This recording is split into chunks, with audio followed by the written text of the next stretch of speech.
Today, we're talking about how to communicate effectively, especially in today's very crowded media landscape. My guest today is Jennifer McPherson. I'll tell you more about her in a second, so stay tuned. Welcome to the Smart Business Revolution podcast, where we feature top entrepreneurs, business leaders, and thought leaders and ask them how they built key relationships to get where they are today. Now, let's get started with the show.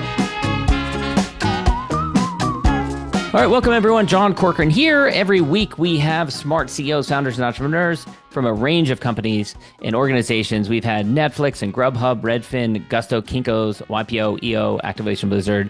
Check out the archives. There's lots of great episodes for you to check out there.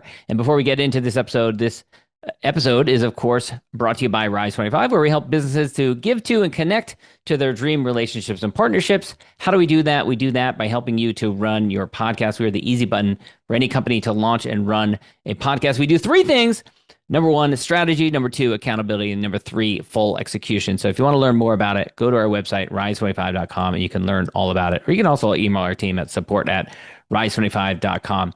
All right, I'm super excited about our guest here today because we're going to talk about something, effective communication, which is something that I started my career in. I was a speechwriter. I was a writer in the Clinton White House. I did some PR work as well. And so it's something that I have thought a lot about. And of course, we are using a modern medium, podcasting, which is a tool for communicating. So what better way to do it? But Jennifer is the CEO and visionary behind Chickenango Marketing Solutions. Is a company that she founded to help with public engagement and marketing within the architecture, engineering, and construction industry. So if you've ever driven past a big public infrastructure project and thought, damn them for doing that, but also I'm glad that this freeway is going to be working better a few years from now, she helps with communicating around that. So how do you get people's attention and actually communicate? She's got 30 years of experience in this area. So I'm really excited to get into it. Also, 5 kids, amazing.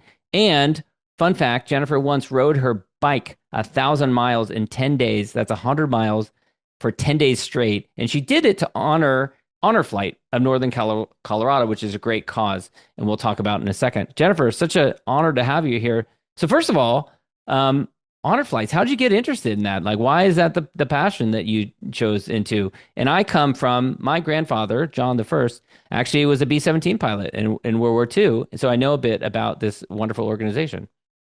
Oh, wow. Well, I got into it. Well, my husband is a veteran. Well, he was on submarines, believe it or not, in the Navy, and have always really loved our veterans. I think that if you're a person that stands up, raises your hand, and says, "Yes, I will serve," there's a lot more to serving than going overseas and serving, but you sacrifice a lot from your family, not seeing your family, being away from your family constantly. I have 5 kids, so obviously I love families. I'm all about that. And I think that for anyone to stand up, raise their hand and say, yeah, I'll sacrifice my entire life for this, I think they deserve a lot of our attention. Yeah, and So, Honor Flight, actually, tell us a little bit about what they do, because it's a great cause. oh, Honor Flight's amazing. So Honor Flight is an organization. It's a nonprofit that brings veterans, World War II, Korean and Vietnam veterans back to Washington, D.C. to see the memorials that were built to honor them. Mm. So in that, I volunteered as a guardian on 3 honor flights. So I was a guardian. I had 3 different veterans under me on each flight that I was responsible for.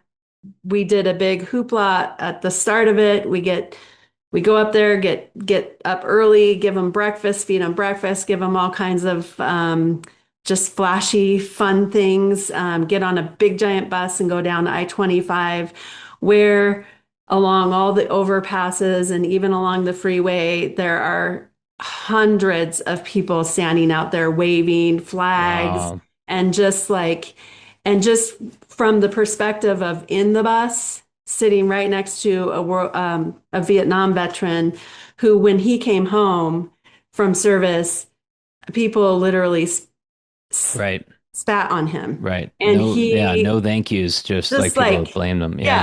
yeah, Yeah. tears, just crying, saying, Yeah. I never knew that people cared. And just that experience alone was enough to say, hey, I'll stand up, I'll raise money for this all day long. So, Yeah. Yeah. Okay. Well, you could talk about this for quite a while. oh yeah. Because so during college, there was a course at my university that was about the religious approaches to the Vietnam War. And the professor on it, Walter Capps, eventually was elected to Congress. And I took this class, and he was in Congress when I actually took the class being taught by a different professor and flew to Washington, D.C. to visit the Vietnam Memorial. And one of the things that was amazing about that class is they had this day where they would invite these veterans to come down on stage. And the first thing they would do is say thank you to them. And for many of them, it had been the first time this had ever happened. This is Yeah. back in the early 90s and the 80s and stuff like that when the wounds were still really raw. And I Mhm. remember participating in one of these during the class where these veterans are sitting on stage and some of them were sitting there. They sat there and they couldn't get a word out because they were Yeah. just struggling with the emotions around it and the trauma around the Yep. experience of it. But that it was so awful that they, it was a different era, but they, that the veterans who fought in this war, came back and were not at all appreciated for the Mhm. sacrifice that they made. Yeah. Yeah. Yeah. It's pretty unbelievable to watch. And, knowing that what is it? It literally was 50 years since they Yeah. were over there. And the level of emotion that's still wrapped around that and the level of hurt and just like Yeah. it's it's unreal. And that So, trauma passes down oh, generations too. yeah.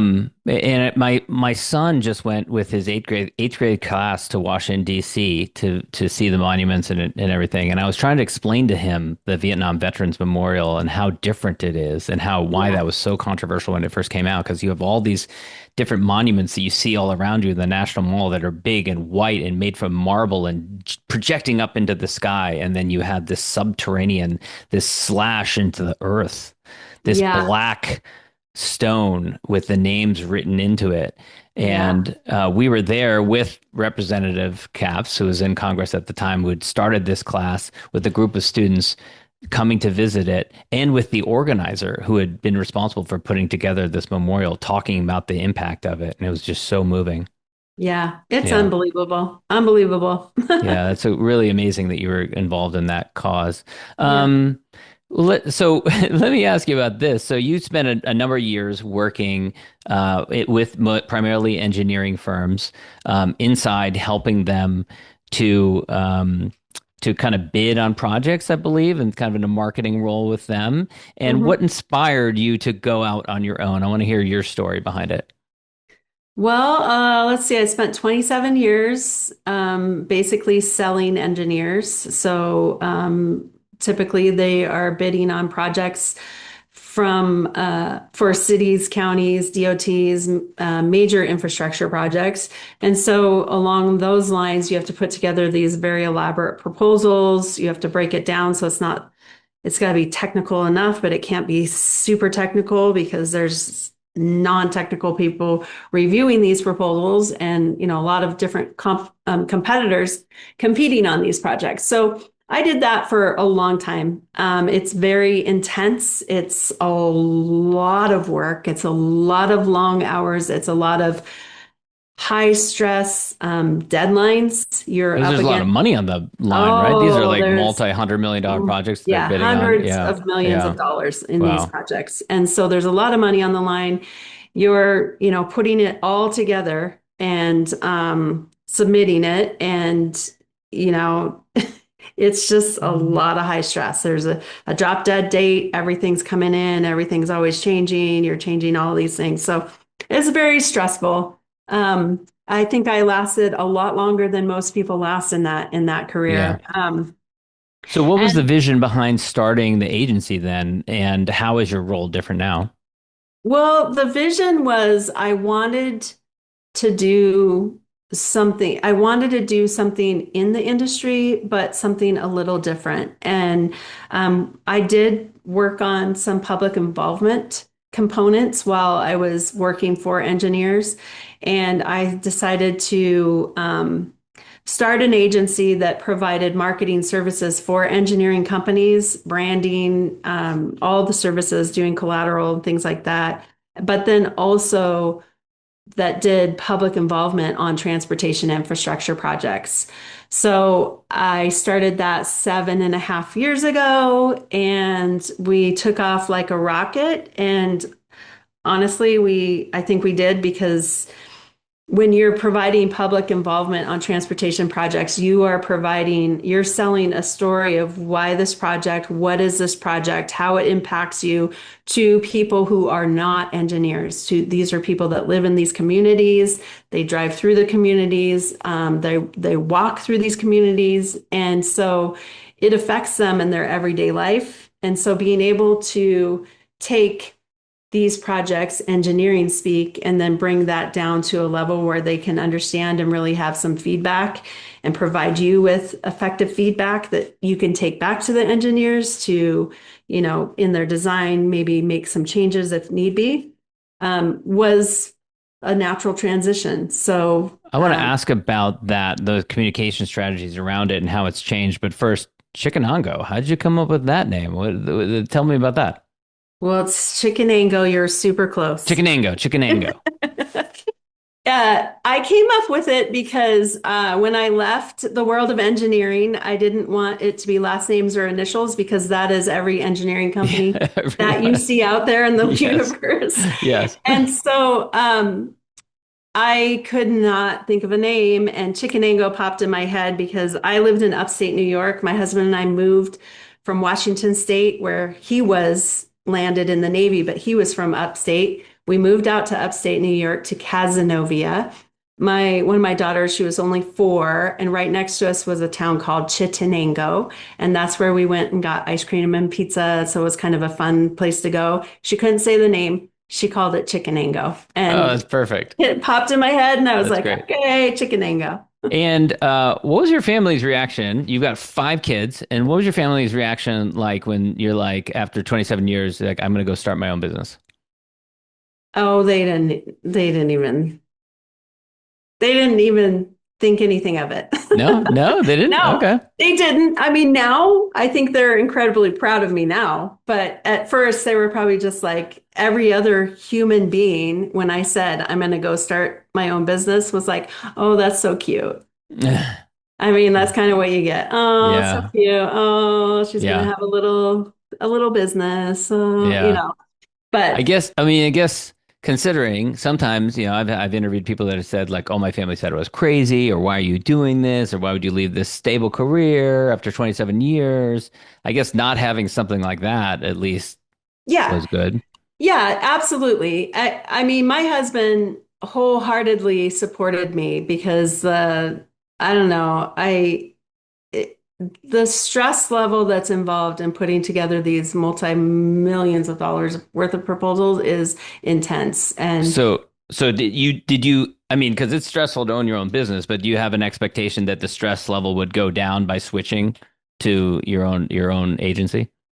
yeah, and in a way it has, in other ways it hasn't. But the other part of starting my company is I provided a lot of opportunities for people within our industry because I had a couple of people come over from the engineering industry that I knew. Mm, And the most exciting part for me was to provide an opportunity where they were never, ever sitting in an office at 1 a.m. in the morning working on a proposal by themselves. Like, I'm mm, like, I will never do that to my people, mm, ever. That's never going to be the case if you come and you work here. mm. So I think for me, that was a big deal. Just being able to have that kind of level of control on what we're willing to accept as okay and what we're not willing to accept.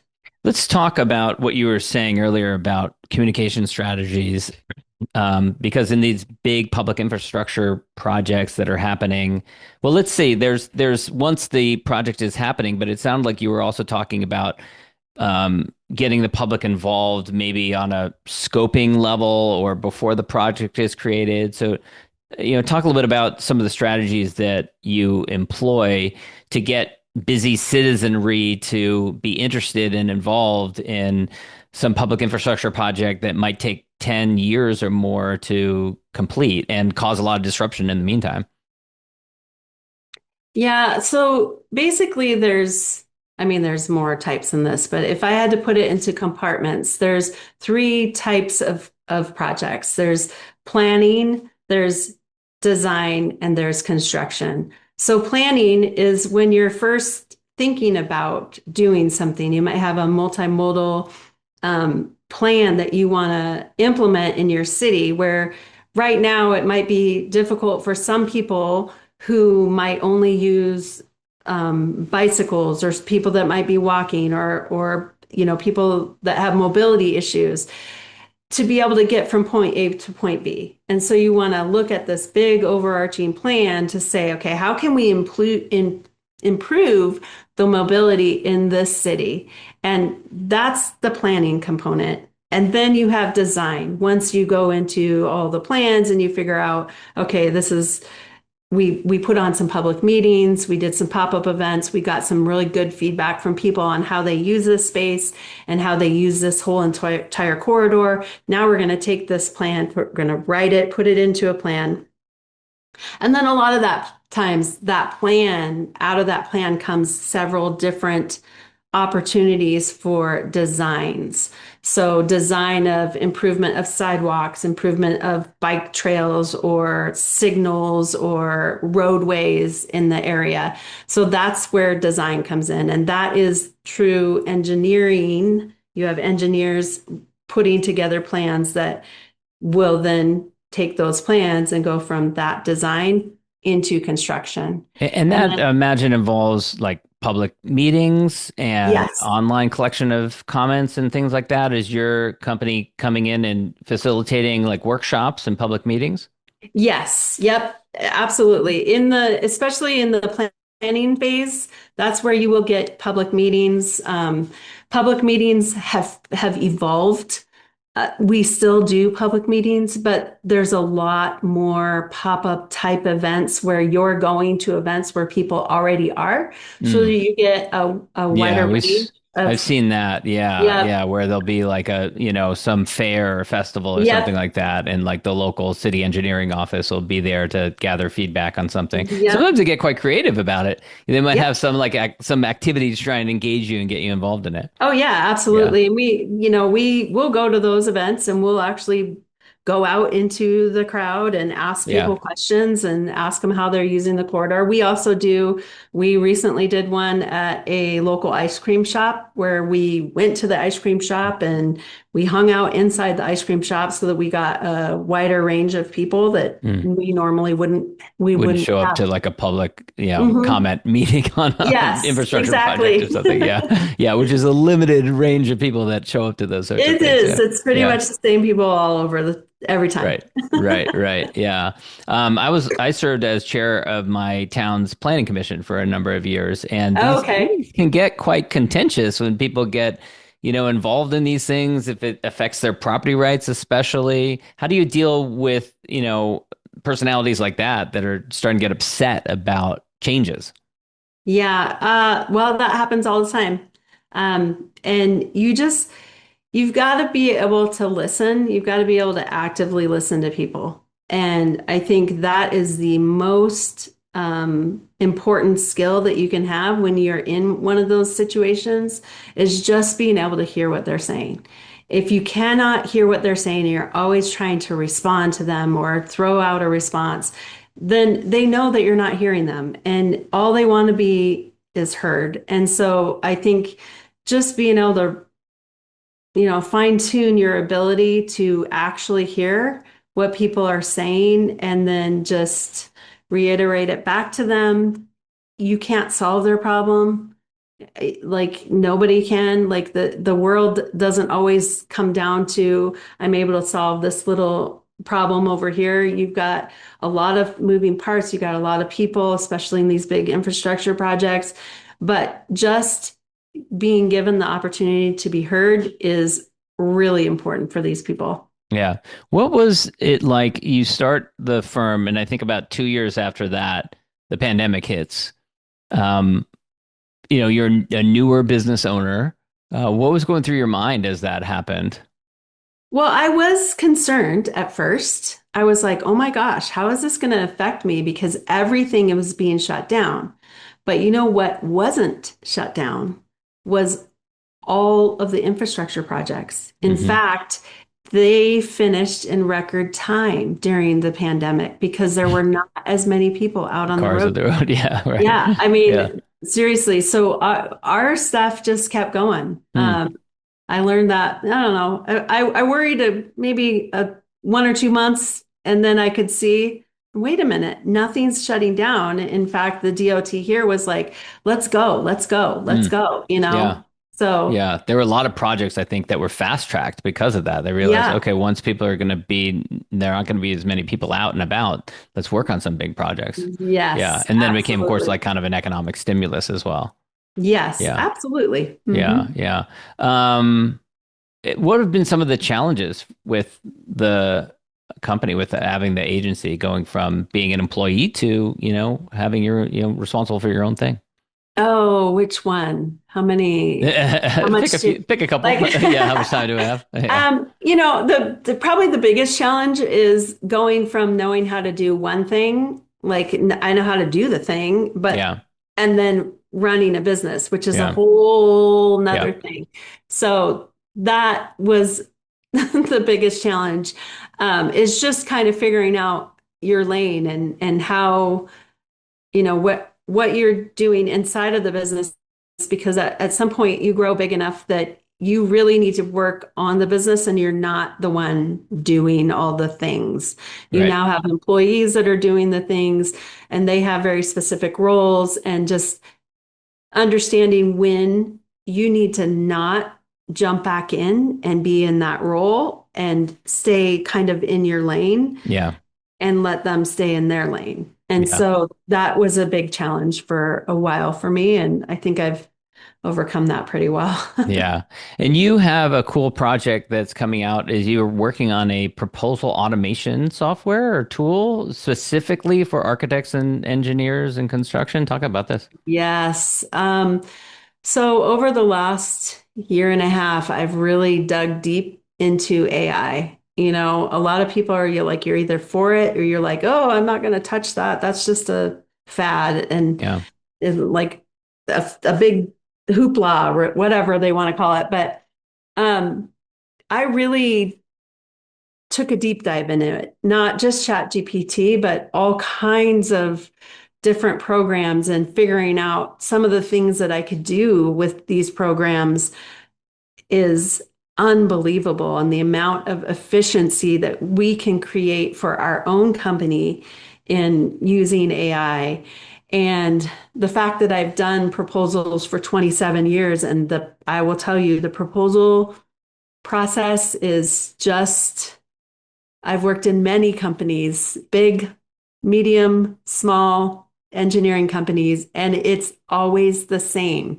You're always stressed out. You're always overburdened. You're always looking for this project description, and you have a database, but why isn't it in here? And this person wrote it last time, and you're going back to these old proposals, and it is just a nightmare. So I have created an automated system that uses AI and your own data to not only qualify an RFP that, yes, this is something that your team would go after, then it goes through all of the data and all the data points, like where is a proposal, where is who has worked in this project, and it goes all the way through and spits out at the other end a 90% complete proposal. Mm. So it's game changing, especially for people like me who inside of the Spent those industry. long nights working on those projects. Yeah, Yeah.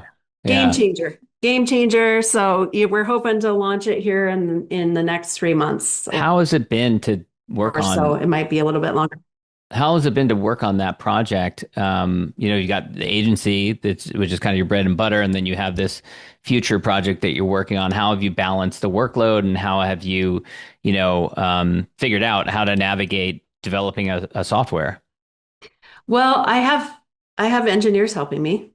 So That I'm not helps. developing it. Yeah. I'm not the one developing it. But in the last year and a half, I've really learned to, and I'm gonna name drop. Can I name drop? Sure. Thanks to Jason Swank, Jason, yeah. because I joined his community and it really changed how I thought about being a business owner and the things that I did inside of my business. So before that, I was like in it, and now Mm-hmm. I'm on it. Mm-hmm. And so it really freed up enough time for me to realize, look, this is the most important project that I need to be driving down the road right now, Mm-hmm. because I know this will help a lot of people. So that's kind of, I guess, how I do it. That's great. Yeah. Well, this has been great, Jennifer. Thank you so much for your time. Where can people go to learn more about you and connect with you? And I don't know if there's any information available for people around the software yet, but at least the agency. Where can people go to learn more about you? Well, LinkedIn, I'm all over LinkedIn, Jennifer McPherson. And then my website is Chickenango, spelled chicken, ANGO.com. And yeah, that's, I guess, where the two spots that I hang out the most. Is your daughter pretty proud that she named your company?